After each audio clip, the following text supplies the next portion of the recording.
Hi, it's Chris from Stamp Blessings, and I'm here today to tell you a little bit about stenciling.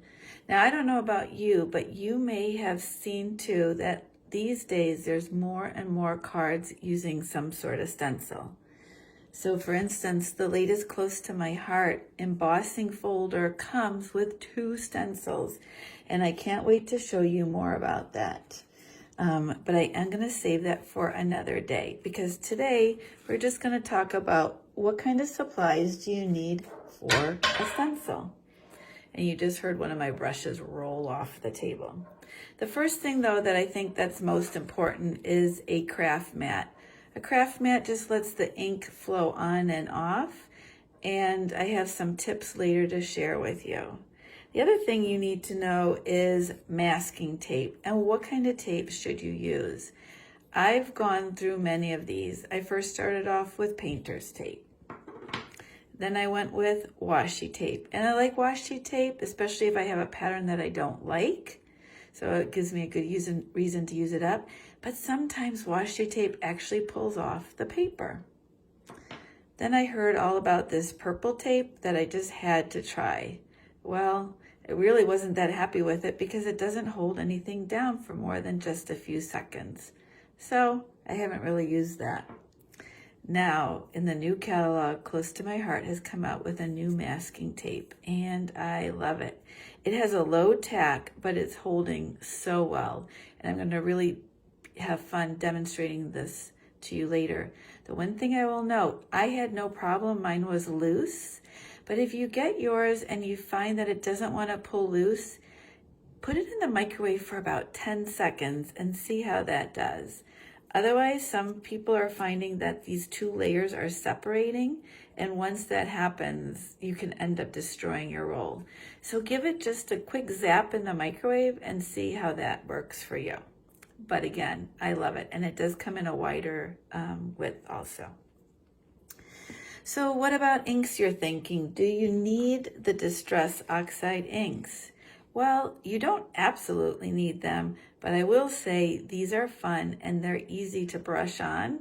Then if you want to add some water sprinkles to get a fun effect, that's pretty cool too. And they blend beautifully together. So if you have 2 colors, you can kind of blend them in. But don't worry, your standard inks work too.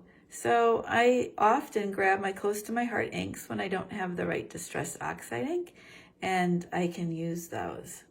So really, any kind of ink you have probably should work.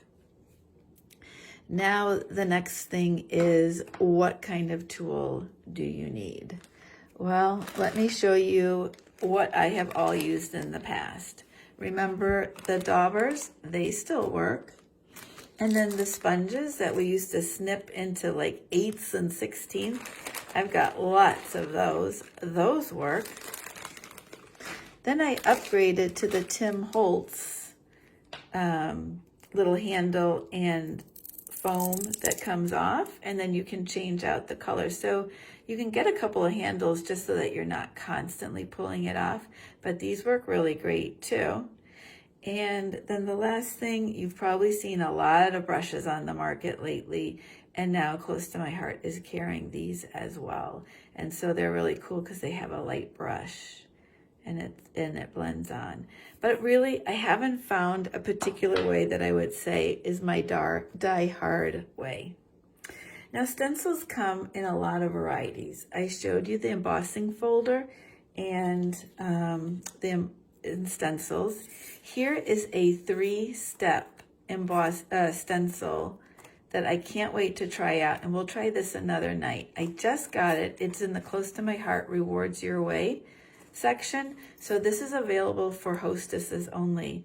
Remember, when you order on my website, you're automatically entered into my mystery hostess rewards. So if you want to get a hold of a 3-step stencil, you're going to want to place an order on my website.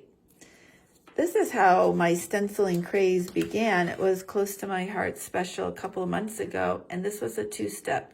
It was a flower and then a leaf that kind of overlapped. And I don't have a card handy, but these were easy and beautiful. Did you know that you can create your own stencils? You can cut them out on a die-cut Cricut machine, or how about using some of your favorite background dies? You can create this and lay it down, and that becomes a stencil. So fun. And the last thing that I do, not often, but sometimes, is I create my own stencils. You might find these overhead transparencies hidden somewhere in your office. They used to be how we used to do presentations. My husband brought some home from his Army days. You can also find them at garage sales or maybe at a Goodwill store. But what I did is I stamped my balloon. It's hard to see. Let's see if I put some white. I stamped my balloon and then cut out the inside. And that allowed me then to lay this over and just stencil on a beautiful shade of my balloon. And honestly, I could never have colored it and gotten that light of a highlight. So I kind of picked up this technique from Amy, another close to my heart consultant, and I really loved the way her balloons looked, and I had to try it myself. Let's go ahead and just see what it looks like really quick. I want to try this stencil because I really haven't tried it before. And now that I'm telling you you can do it, well, shoot, I got to see, make sure that it works. So I'm going to go ahead and use some of this tape. And if you're in a rush or not doing a big area, you can always hold it down by hand. But this is going to guarantee that my stencil doesn't shift, which is important when you're doing a big area or you're using multiple layers. Let's try it with this Distress Oxide Tumble Glass. And close to my heart does carry quite a few Distress Oxide inks. And I'm going to just go ahead and go across here. Now, a tip I have for you is wherever you start first, it's going to be the darkest. And because I'm going through a thick layer, I wasn't so worried about that. And then I'm going to just brush out where I want it a little bit thinner. A way to avoid any kind of blotching is to start off of your stencil and then kind of start brushing and then move on. And that's going to make sure that you have less of a chance of just having this big explosion of color in one spot. And I just want a little bit of a random background. I like that look, that it's just sometimes a little bit there, but not covering the whole thing. If you are interested in stencils, Close to My Heart has quite a few selections that you can pick from. And they're for not only cards, but also for scrapbooking. Well, the moment of truth. Let's see what happens when I lift this off. Beautiful. So there you go.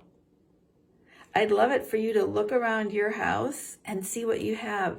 Do you have a stencil that you could share? Take a picture and post it just below. I'd love to see your work. Or show me your background thin cut die and then show me how it's stenciled. I'd love to see it because I just had fun playing tonight and it was risky trying it online, but hey, it worked. Well, come back tomorrow to see a little bit more about stenciling. I can't wait to show you about two-step stencils. Thanks for tuning in.